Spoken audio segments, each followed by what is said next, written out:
Директорот на Фондот за здравствено осигурување Сашо Клековски денеска изјави дека бројот на поплаки од семејствата на повредените во пожарот во Кочани е значително намален и дека огромен дел од здравствената заштита на повредените е покриена од страна на државата, а не од донации.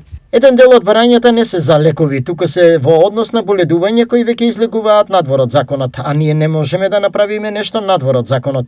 Во однос на боледувањата, дел се однесуваат за должината на боледувањето на придружниците и колку придружници може да користат боледување, бидејќи нашиот закон во основа предвидува еден придружник и ограничено време. Изјави Клековски. Во однос на состојбата на пациентката што се наоѓа во Систина, Клековски информираше дека таа се уште се наоѓа на интензивна нега, но дека незината состојба е стабилна.